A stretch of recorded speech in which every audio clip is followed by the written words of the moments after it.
السلام عليكم ورحمة الله وبركاته أصحابتي دمانتين meel kastoo caalamkaad ka joogtaan isku soo noqod wanaagsan waxaan idin rajaynayaa khayr iyo barwaaqo waxaan marka hore halkan rabaa inaan uga mahadnaqo qof kastoo idin kamid oo channelkan ku xiran waxaa jiray asxaab badan oo fariimo iga soo gaareen qaarkiin waan u soo jawaabay qaarkiinna waan u soo jawaabi kari waayay maalmahan wax kale kumaan maqnayn mashquul adduun waan iska hargabsanaa alxamdulilah waa dembi dhaaf rasuulkeena sala allahu calayhi wasalam wuxuu yiri qofka mu'minka ah qodaxi ma muddo ilaa haddii qodaxi muddo waa u dembi dhaaf marka wax kastoo adduunka haddii maanta qalbiga muruga aad ka dareemayso haddii dhaqaale darra ay ku hayso haddii ciriiri kale oo adduunyo oo de waxyaabaha kala duduwana uu ku haysto waxaad ogaataa dhammaantoodba waa kuu dembi dhaaf haddaba caawa waxaan rabaa muuqaalkan inaan kugula wadaago saddex waxyaabood saddexdan waxyaabood way yaryar yihiin waa bilaash kharashkaaga ma baahna xoog tiro badan inaad gelisa kaaga ma baahna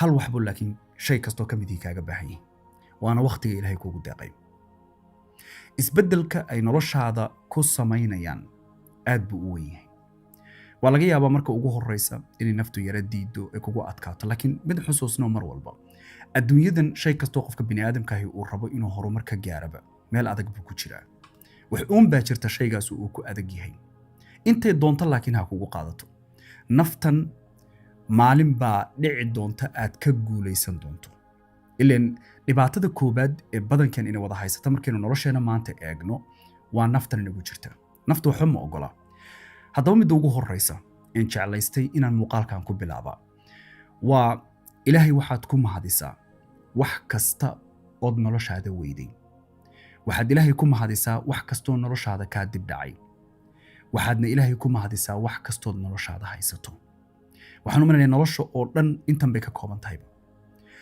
oo qofku wuxuu waayey wax ka soo dib dhacay iyo wuxuu haysto caafimaadkanaad haysato waqtiganaad haysato guriganaad haysato haddaad baabuur leedahay lacagtu intay doontaa la ekaatay waxa yareed haysato wax walboo adduunka qofka bini'aadamkaahi uu haysto haddii maanta malaayiin doolar lagu dhiibo wax walboo maanta aad jeclaysataba miiska lagu soo saaro dhammaantood bal waxaad ka fikirtaa shay kastoo maanta kugu weyn oo kaa maqan ood jeclaan lahayd inaad heli lahayd haddii lagu siiyo hase yeeshee caafimaadka lagaa qaado wax kasta oo kale macno kuma samaynayaan bini'aadamku waa daciif aad baynu u jilicsannahay aad baynu u nugulnahay si kastood qof awood leh oo wax walba ka tallaabsan karo adduunyada wax kala dhicin kara aad mooddo inaad u tahayba waxaad ogaataa xad bay awooddaadu leedahay awooddaada aqooneed xad bay leedahay awooddaada fikradeed xad bay leedahay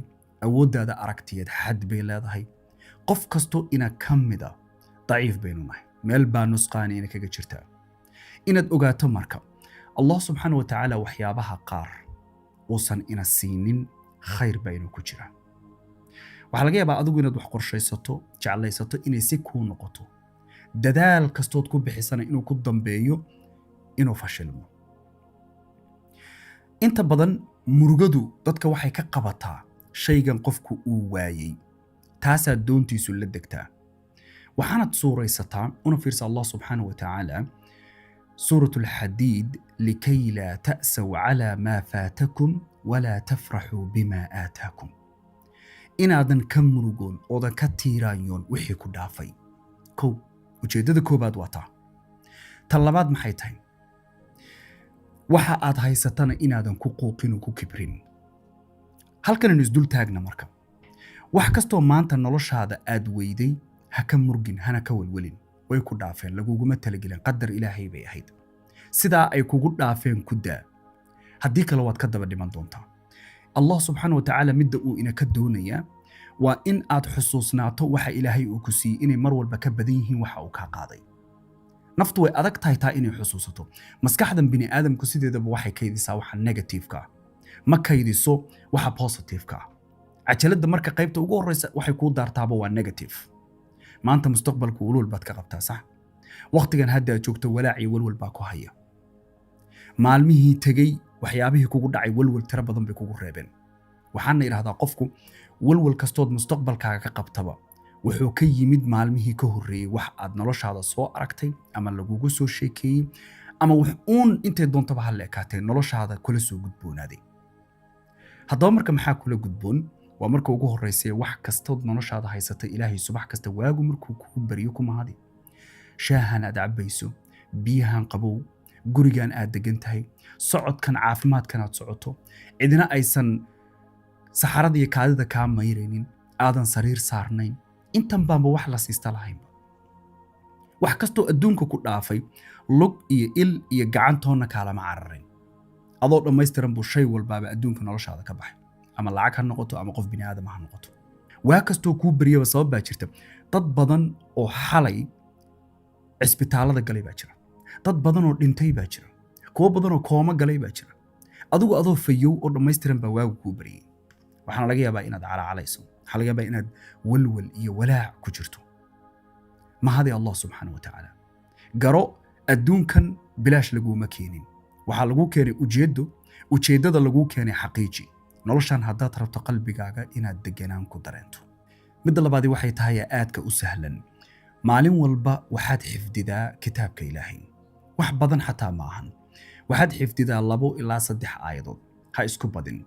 waa laga yaabaa inaad mashquul tahay, hawlo fara badan ay kaa dhacaan, laakiin 15 daqiiqo 20 daqiiqo kaa badan. waxay kaaga baahan tahay oo keliya waa inaad go'aan iyo joogtayn lahaato. meeshan marka qofku sidiisaba uu igu yidhaahdo waxba ma joogtayn karo, waxaan weydiiyaa qur'aanka ma akhridaa? jawaabtuna 100% waxay noqotaa maya. waayo qof kitaabka ilaahay akhrintiisa joogtayn kara way ku adag tahay waxyaabo kale inuu joogtayn waayo.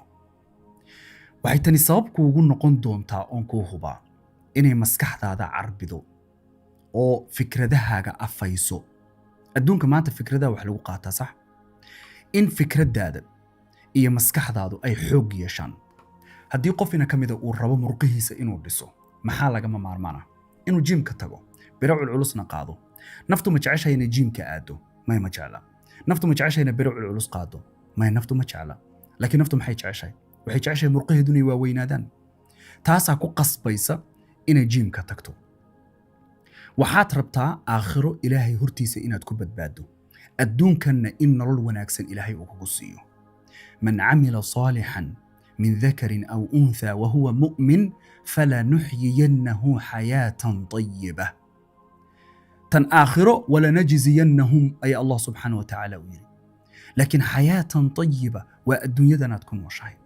haddaad rabto nolol wanaagsan inaad ku noolaato, haddaad rabto inaad ka mid noqoto dadka inta qalbigoodu uu nool yahay, waa lagama maarmaan inaad kitaabka ilaahay maalin walba aad akhrido. xifdintu waa wax gooniya. tanan ka hadlaya marka waa xifdinta, laakiin tan akhrintu maba ku sii jirtaba iyadu. inaad maalin walba ugu yaraan juskaaga qur'aanka aad akhrido. 24 saac baa ilaahay ku siiyey. wakhtigaa tirada badan maxaad ku qaban? markaad 8 hurdo 8 soo shaqaysa, inta kale maxaad qaban? xirfadaada 3 saacadood oo kale iskaba siiba. wakhti waad haysataa weli. nus saac baa kugu filan. haddii carabkaagu uu toosan yahay, qof si fiican qur'aanka u akhrin kara aad tahay, way sahlan tahay. tani marka waxay kugu caawin doontaa in maskaxdaadu ay xoog yeelato. waayo inta badan dadka qaar markay qur'aankaba maqlaan waxay moodaan in adduunyadan iyo nolosha tan uusan ka hadlaynin. markaad qur'aanka u fiirsato, waxaynu heli hadday hogaamin noqoto, hadday qorshayn noqoto, hadday ilaalinta sharafta noqoto, haddii in qofku in uu dadaalo ay tahay ay noqoto, daacadnimo hadday noqoto, in khiyaanada la iska ilaaliyo, in hadal wanaagsan dadka lagula hadlo, inaad go'aan qaadato ood qof go'aan leh noqoto, inaad noloshaada isbeddel la timaado. intaa iyo ka badan buu qur'aanku ka hadlayaa. laakiin yaa helaya akhbaartaa qofka akhriya, isku daya inuu fahmo, macnihiisa raadiya, qofkaasaa khayr helaya. laakiin inta qur'aanku noloshaada uu ka maqan yahay, khayr aad u fara badan baa kaa maqan. wax badan oo noloshaada ka mid oo xarigba xarig uu kuula xiri la'yahay, waxaa dhici karta inay isaga dartii tahay. waana muhim qof kastoo ina ka mida inaynu fahno. rasuulkeenu sala allahu calayhi wasalam wuxuu inoo sheegay qofku haddii hal xaraf oo qur'aanka ka mida uu akhriyo, waxaa loo qoraa 10 xasanaada. bal suuratulfaatixa keliya intee xasanaada ayaa lagaaga qoraya haddaad akhrido. kama hadlayna salaadaha. bal qul huwa allahu axad, qul acuudu birabbi alfalaq, qul acuudu birabbi annaas. intee xasanaada ayaad maalintaa kitaabkaaga gelin kartaa bay kula tahay. intaa iyo ka badanna waad awooddaa. caafimaadkan aad haysato ka faa'iidayso. dadku badi waxay kitaabka ilaahay ku cararaan markay xanuunsadaan, marka noloshu ay ku adkaato, marka xaaladuhu ay qallayf ku noqdaan. ha sugin waqtiga intaad gaarayso. intaad bad qabto, caafimaad qabto, aad degan tahay, barwaaqada ku jirto, faraxsan tahay, aadan murugaysnayn, kitaabka ilaahay u carar. isku day inaad barato. waxaana ku hubaa in noloshaada isbeddel weyn aad ka arki doonto, laakiin waa goorma? waa goortaad joogtayso. ninaannu saaxiib nahay oo waxaa jira hadalkiisu marna uusan qalbigayga ka go'in, mar kasta wuu igu soo dhacaa. wuxuu yidhi, ayuubow, waxaan la yaabanahay qof kitaabka ilaahay aan maalintu intay u bilaabato u dhammaato fiirin siduu u nool yahay. qof aan hal marba kitaabka ilaahay soo rogin. waxaan la yaabana noloshiisu siday tahay, siduu farxad ku dareemaa, siduu deganaan ku dareemaa, siday noloshiisu u taallaa, qalbiga siduu ka yahay. haddaba waxaad dadaal ku bixisaa in kitaabka ilaahay aad wakhtiga maalintii aad haysato wax uun ka geliso. midda saddexaad ee ugu dambaysaana waxay tahay salaada subax kadib shaqayso. kama hadlaya adduunyo keliya, waxaan ka hadlayaa adduunkaaga iyo aakhiradaadaba. inta badan marka naftu ay shaqo maqasho, adduunyada unbaa ku soo dhacda, laakiin aakhirana shaqay rabtaa, adduunyaduna shaqay rabtaa. sheekh mustafa ilaahi subxaana wa tacaala ha xifdiyey, waxaa jirta hadal uu leeyahay oo ah, aakhiro iyo adduunyaba aqoon bay u baahan yihiin. aqoontii shaqay u baahan tahay. haddaadan u kicin, u dadaalin, way adag tahay inay kuu timaado. adduunyadu halkaasay taaltaallaa oo farfadhidaa, aqoonteedii iyo xoolaheediiba. mid kasta oo ka midana wuxuu rabaa inaad u dhaqaaqdo ood raadiso. u fiirsa allah subxaana wa tacaala isagoo irsaaqada bixiya ayuu haddana rabbi subxaana wa tacaala wuxuu ina leeyahay, famshuu fii manaakibiha faidaa qudiyat asalaatu fantashiruu fi lardi wabtaguu min fadli illah. haddaba raadin bay kaa rabtaa. shaqadu intaa keliya kuma koobna, oo waxaa laga yaabaa gurigaaga laftigiisa hagaajintiisa. sida guud ahaaneedna maba fiicnaba salaada subax markaad tukato kadib in hurdo ku laabato. waa waqtiga maskaxdu ay nadiifta tahay. waa dee haddii aad tahay qof hurdo fiican habeenkii seexday oo aad goor horena seexatay 8 ilaa 9 saacadood aad hurday. 7 saacadood waa caadi. laakiin haddii hurdo fiican habeenkii aad seexatay oodan dadka dhafra ka mid ahayn, subaxii marka waagu kuu baryay kadib ha seexan. wax akhriso, kadibna raadi khayrka ilaahay ee dhulka daadsan. waqtiyada rasuulkeena sala allahu calayhi wasallam uu ummadda ugu duceeyey ee barakadu ay ku jirto waxaa ka mid ah aroortii. ka warran waqtiga barakada la qaybinayo haddaad hurdo. ilaan sideedaba shaygu hadduusan baraka lahayn, qanaaco la'aan baa qofku ka qaadaa, qalbigiisu inuusan ku degin. barakadu waa shay weyn marka. aroorta hore waxyaabo badan oo mucjizaada ku jira. ku dadaal. haddaad wax baranayso, aroortii wax baro. haddaad shaqaysanayso, aroortii shaqayso. haddaad rabto inaad u xifdido, aroortii xifdi. waana sababta markaan yaryarayn ee dugsiga qur'aanka aan dhigan jirnay, salaada subax markaan ka soo baxna kadib maanaan seexan jirin. waxaa laga yaabaa xataa inaanan guriga ku laaban jirin ee dugsiga horey u aadi jirnay. 6 subaxnimo ayaa dugsigii bilaaban. waqtigaas waa waqtiga ugu fiican ee maalintaada ku soo mara. saacadahaas waa saacadaha ugu qaalisan. una fiirso, saacadaha ugu qaalisan aroortii dadku inta badan waa hurdaan. mid salaadii ka seexday, mid aan shaqaynin oo shaqo dhanba aan ku tala jirin xataa inuu raadiyo. dadku noocyo badan bay isugu jiraan. marka arooriyadu waxay ka mid tahay meelaha barakadu ay ku jirto. barakadaasu yaysan ku dhaafin. habeen walba goor hore iska seexo. waxaad qabanayso muhiim ah. waxaan hubaa 99% dadku say u badan yihiin. hooyo miskiina oo laga yaabo inay ilma naas nuujinayso ama ilma ku xanuunsan yahay, waa la gartay. laakiin haddii aad waxaad qabanayso oo faa'iido leh aysan habeenkii jirin, dantu waxay kuugu jirtaa caafimaad ahaan, maskax ahaan, aqoon ahaan, dhaqaale ahaan inaad goor hore seexato. taa micnaheedu waxa weeyaan goor hore aad kici. goor hore haddaad kacdana dadka 80% ka mid ah, 80% waad ka horeysaa.